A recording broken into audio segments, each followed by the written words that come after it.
আচ্ছা বলো তো, একটা পুরনো কাঠের ফটো ফ্রেমকে যদি রঙের ছয় একটু নতুন রূপ দেওয়া যায়, ব্যাপারটা কেমন হয়? সেই দারুণ কাজটা আমি আজকে তোমাদের সাথে নিয়ে করতে চাই। Are you ready guys? তাহলে চলো ভিডিওটা শুরু করে দেই। Hello everyone, welcome to our মিমলেন স্টুডিও। তোমাদের কি মনে আছে এই সাদা মাটা কাঠের ফটো ফ্রেমের কথা? কি মনে পড়তেছে না? ইটস ওকে, আমি মনে করিয়ে দিচ্ছি। আমি যখন 4 রকমের DIY জেসো বানিয়েছিলাম, তখন কিন্তু আমি এই ফটো ফ্রেমটাতে ওয়ালপুটের জেসো অ্যাপ্লাই করে তোমাদের সাথে শেয়ার করছিলাম। কি এখন মনে পড়ছে?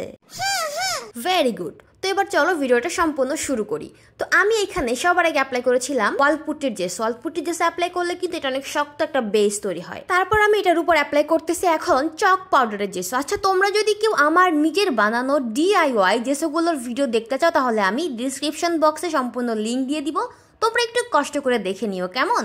এবার চলো এই ফটো ফ্রেমটাকে সম্পূর্ণ কাভার করে দিই চক পাউডারের জেসো দিয়ে।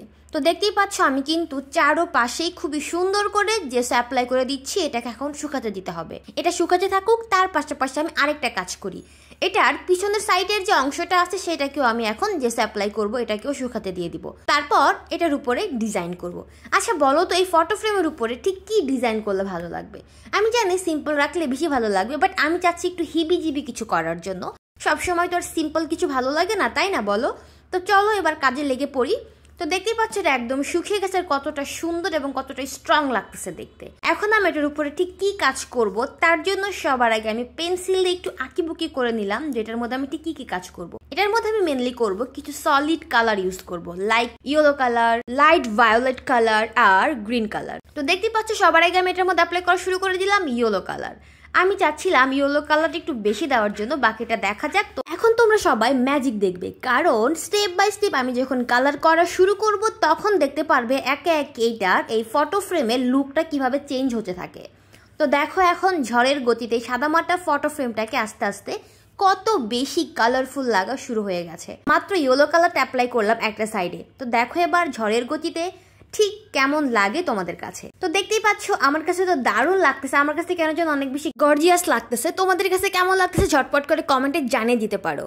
তো এখন আমি এটার মধ্যে অ্যাপ্লাই করবো লাইট ভায়োলেট কালার। এটাকে দেখতে ক্যামেরাতে কেমন যেন ব্লু কালার লাগতেছে, বাট এটা আলটিমেটলি কিন্তু ব্লু কালার ছিল না। দেখতেই পাচ্ছ এটাতেও আমি খুবই সুন্দর করে কালার শুরু করে দিলাম। আচ্ছা একটা কথা বলো তো, আমার ইউটিউবে যে একটা 4 রকমের DIY জেসোর ভিডিও দেওয়া আছে, সেটা কি তোমাদের কাছে অনেক বেশি বড় লাগতেছে, অনেক বেশি বোরিং লাগতেছে?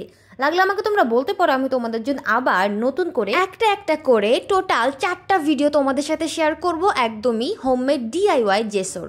তো তোমরা যদি এরকম করে কেউ চাও আমাকে কমেন্টে জানাতে পারো, আমি তোমাদের জন্য 4টা নতুন DIY জেসোর ভিডিও নিয়ে হাজির হব।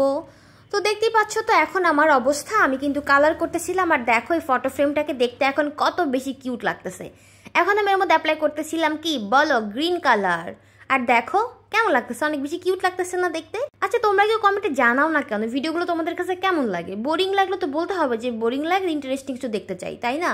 না বলে তো আমি বুঝতে পারবো না। এবার শোনো, কষ্ট করে যেহেতু এ পর্যন্ত চলে আসছে ভিডিও দেখে দেখতে, বাকিটুকু দেখে নাও, দেখবে ফাইনাল লুকটা ঠিক কেমন লাগে। তো দেখতেই পাচ্ছ তোমরা আমি কিন্তু খুবই স্পিডে কাজ করা শুরু করে দিয়েছি। এবার এটাকে একদম শুকিয়ে ফেলবো। তারপর এর মধ্যে আমি অ্যাপ্লাই করব কি বলো, সবার আগে অ্যাপ্লাই করব ব্ল্যাক কালার। আর আমি অ্যাপ্লাই করব কি একটা কলম দিয়ে সুন্দর করে আমি ডিজাইন করা শুরু করে দিব। আর দেখতেই পাচ্ছ আমি কিভাবে ডিজাইন করা শুরু করে দিয়েছি, খুব আস্তে আস্তে, তাই না? কিন্তু না, আমি অনেক স্পিডে কাজ করবো, একটু পরে, জাস্ট একটু ওয়েট করো। এই তো দেখো এবার শুরু হয়ে যাবে ঝড়ের গতিতে সম্পূর্ণ ফটো ফ্রেমটাকে কালার করা। ব্যাস শুরু হয়ে গেল। আচ্ছা বলো এবার তোমাদের কাছে এখন পর্যন্ত এই ফটো ফ্রেমটাকে দেখতে ঠিক কেমন লাগতেছে, আর তোমরা আমার কাছে ঠিক কোন কোন ধরনের ভিডিও দেখতে চাও, লাইক DIY অথবা কোর্সেটেড, না অন্য কোনো কিছু, নাকি কোনো রেসিপি দেখতে চাও? তোমাদের জন্য আমি খুব তাড়াতাড়ি নতুন একটা রেসিপি নিয়ে হাজির হব। সেটা হচ্ছে কি বলো, তোমাদের জন্য আমি খুব তাড়াতাড়ি আঠার একটা রেসিপি নিয়ে হাজির হব, যেটা তোমরা DIY ভাবে বাসায় বানিয়ে নিবে কোনো প্রকারের এক্সট্রা খরচ ছাড়া, লাইক জিরো বাজেটে আমি তোমাদেরকে আঠা বানানোটা শিখিয়ে দিব। তো আর কি, দেখতেই পাচ্ছ এখানে কাজ চলতেছে একদমই ঝড়ের গতিতে। আর ফটো ফ্রেমটা দেখতে কিন্তু দারুণ লাগতেছে আমার কাছে এখন পর্যন্ত। তোমরা কিন্তু আমাকে এখন পর্যন্ত জানাওনি তোমাদের কাছে এটা ঠিক কেমন লাগতেছে। আচ্ছা এটা কি ভালো লাগতেছে না? কেমন একটা সুন্দর সুন্দর লাগতেছে না দেখতে? এবার আমি এর মধ্যে অ্যাপ্লাই করতেছি হোয়াইট কালার। দেখা যাক বাকিটা ঠিক কেমন লাগে। প্রত্যেকটা লাইট ভায়োলেট কালারের উপর আমি হোয়াইট কালারটা অ্যাপ্লাই করব।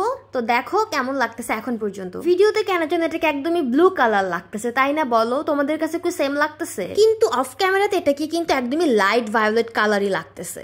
এই ফটো ফ্রেমটাকে একদমই সাজানো গোছানোর পর এর মধ্যে একটা সুন্দর ছবি অ্যাড করতে হবে, তাই না বলো?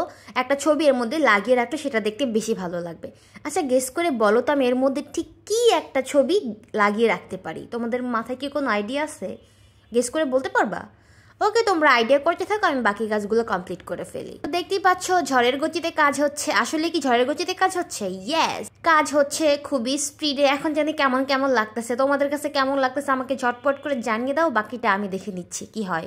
এই রেড কালারের ডটগুলো ভালো লাগতেছে না, তাই একটু লম্বা করে টান দিয়ে দিলাম। তো দেখতেই পাচ্ছ এখন একটু ভালো লাগতেছে। এবার চলো ফটো ফ্রেমের জন্য একটা ফটো রেডি করি। তো ফটো ফ্রেমের একটা মেজারমেন্ট নিয়ে নিয়েছি। শোনো, কাগজ দেখে হাসো না, কারণ আমি কোনো কিছু ওয়েস্ট করতে পছন্দ করি না। অপচয় করার কি দরকার, তাই না? হ্যাঁ শোনো, আমাকে এটা মজা করার কিচ্ছু নাই। যাই হোক, তো দেখতেই পাচ্ছ আমি এখানে কত সুন্দর একটা বিখ্যাত কুখ্যাত ফটো ফ্রেম করে ফেললাম। আর বরাবরই বলে হাতের লেখা একদম ইগনোর করবা, ঠিক আছে? একদম রেডি হয়ে গেল আমার সুন্দর কিউট সুইট ফটো ফ্রেম। এবার চলো এটাকে সেট করে ফেলি। দেখো দেখো কত সুন্দর। এটাকে সুন্দর করে সিজার দিয়ে কেটে নিলাম। এবার এটাকে ফটো ফ্রেমের মধ্যে দিয়ে সুন্দর করে সেট করে নিব। ব্যাস, টানটা ম্যাজিক রেডি। দেখো এবার একদমই সাদা মাটা ফটো ফ্রেম আর নতুন ফটো ফ্রেম। তোমাদের কাছে কোনটা সব থেকে বেশি ভালো লাগলো সেটা আমাকে কমেন্টে ঝটপট করে জানিয়ে দাও। আজকের ভিডিও পর্যন্ত, টাটা, বাই বাই।